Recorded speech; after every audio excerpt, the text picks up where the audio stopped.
सफल बने, समर्थ बने, पावन बने जीवन। मीठी मुरली सुन के पाए सुख सघन। आज का चिंतन, आज का चिंतन। ओम शांति। Good morning. ज्ञान का सागर मीठा बाबा आज हम बच्चों को कह रहे हैं, बाप जो शिक्षाएं देते हैं उन्हें अमल में लाओ। तुम्हें प्रतिज्ञा कर अपने बच्चनों से फिरना नहीं है, आज्ञा का उल्लंघन नहीं करना है। साथ में बाबा आज हम बच्चों को पूछ रहे हैं, तुम्हारी पढ़ाई का सार क्या है? तुम्हें कौन सा अभ्यास अवश्य करना है? बाबा कहते हैं तुम्हारी पढ़ाई है वानप्रस्थ में जाने की। इस पढ़ाई का सार है वाणी से परे जाना। बाप इस सब को वापस ले जाते हैं। तुम बच्चों को घर जाने के पहले स्वतः प्रधान बनना है। इसके लिए एकांत में जाकर दही अभिमानी रहने का अभ्यास करो। अशरीर बनने का अभ्यास ही आत्मा को स्वतः प्रधान बनाएगा। बाबा कहते हैं अपने को आत्मा समझ बाप को याद करने से तुम तमो प्रधान से स्वतः प्रधान बन जाएंगे और फिर ऐसे विश्व के मालिक बन जाएंगे। कलप कलप तुम ऐसे ही तमो प्रधान से स्वतः प्रधान बनते हो, फिर 84 जन्मों में तमो प्रधान बनते हो। फिर बाप शिक्षा देते हैं अपने को आत्मा समझ बाप को याद करो। भक्ति मार्ग में भी तुम याद करते थे, परंतु उस समय मोटी बुद्धि का ज्ञान था। अब मोहिन बुद्धि का ज्ञान है। प्रैक्टिकल में बाप को याद करना है। यह भी समझाना है आत्मा भी स्टार मिसल है, बाप भी स्टार मिसल है।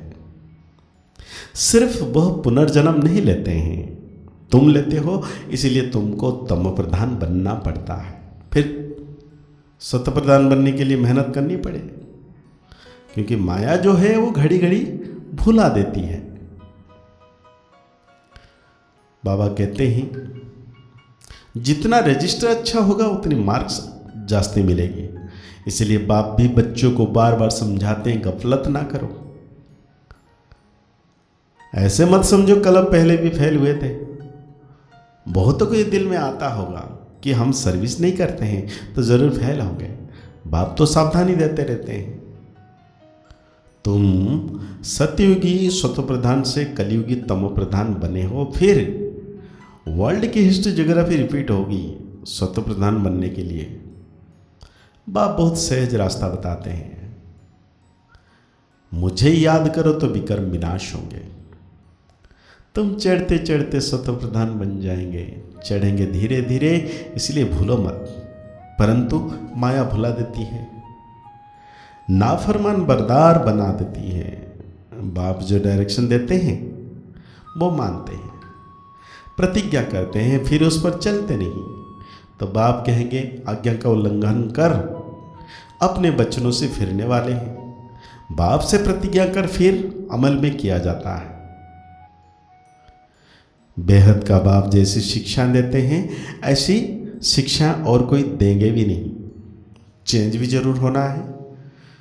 बाबा कहते हैं चित्र कितना अच्छा है, ब्रह्मावंशी हो फिर विष्णुवंशी बनेंगे।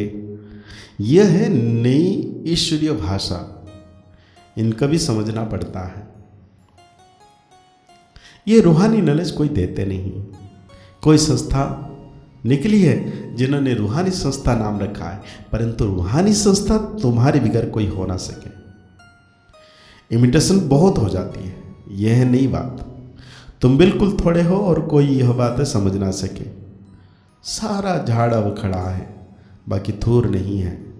फिर थूर खड़ा हो जाता है, बाकी टाल टलियाँ नहीं रहेंगे। यह सब खत्म हो जाएंगे। बेहद का बाप ही बेहद की समझानी देते हैं। अब सारी दुनिया पर रावण राज्य है। यह लंका है, वो लंका तो समुद्र के पार है। बेहद की दुनिया भी समुद्र पर है। चारों तरफ पानी है, यह हद की बात है। बाप बेहद की बातें समझाते हैं। एक ही बाप समझाने वाला है, यह है पढ़ाई। जब नौकरी मिले, पढ़ाई के रिजल्ट निकले, तब तक पढ़ाई में लगे रहते हैं, उसमें ही बुद्धि चलती है। तो बाप ने समझाया है, दही अभिमानी होने का अभ्यास डालो, फिर भूलेंगे नहीं। एकांत के स्थान तो बहुत है, परंतु शुरू शुरू में क्लास पूरा कर तुम सब पहाड़ों पर चले जाते थे। अब दिन प्रतिदिन नॉलेज डीप होती जाती है। स्टूडेंट को एम ऑब्जेक्ट याद रहती है। यह है वानप्रस्थ अवस्था में जाने की पढ़ाई। स्टूडेंट को हर समय पढ़ाई में बिजी रहना चाहिए, सिवाय एक बाप के और कोई पढ़ाने से क्या पढ़ाई। साधु संत आदि सब भक्ति ही सिखलाते हैं। वाणी से परे जाने का रास्ता एक बाप ही बतलाते हैं। एक बाप ही सबको वापस ले जाते हैं। अब तुम्हारी है बेहद की वानप्रस्थ अवस्था, जिसको कोई भी नहीं जानते हैं। बाप कहते हैं, बच्चे तुम सब वानप्रस्थी हो। सारी दुनिया की वानप्रस्थी अवस्था है। कोई पढ़े व ना पढ़े, सबको वापस जाना है। जो भी आत्माएं मूल वतन में जाएंगे वो अपने अपने सेक्शन में चली जाएंगी। आत्माओं का झाड़ भी वंडरफुल बना हुआ है। ये सारे ड्रामा का चक्र बिल्कुल एक्यूरेट है, जरा भी फर्क नहीं। लीवर और सिलेंडर घड़ी होती है ना, लीवर घड़ी बिल्कुल एक्यूरेट रहती है। इसमें भी किनका बुद्धि एक लीवर रहता है, किनका सिलेंडर रहता है।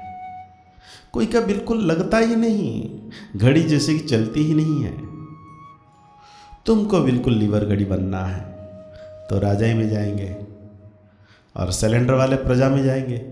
पुरुषार्थ लीवर बनने का करना है। राजाई पद पाने वालों के लिए यह कोटों में कोई को कहा जाता है, वही विजयमाला में पिरो जाते हैं। बच्चे समझते हैं मेहनत बराबर है, जितनी हम मेहनत करेंगे उतना आगे बढ़ेंगे। लेकिन फिर भी कहते हैं घड़ी घड़ी बाबा भूल जाते हैं। बाबा समझाते हैं, बच्चे जितना पहलवान बनेंगे तो माया भी जबरदस्त लड़ेगी। मल्लयुद्ध होती है ना, उसमें बड़ी संभाल रखते हैं, पहलवानों को पहलवान जानते हैं। यहाँ भी ऐसे हैं, महावीर बच्चे भी हैं, उनमें भी नंबरवार हैं। अच्छे अच्छे महारथियों को माया भी अच्छी तरह तूफान ले आती है। बाबा ने समझाया है, माया कितनी भी हैरान करे, तूफान लाए, तुम खबरदार रहना, कोई बात में हारना नहीं। मनसा में तूफान भला आए, कर्मेंद्रियों से नहीं करना है। तूफान आते हैं गिराने के लिए।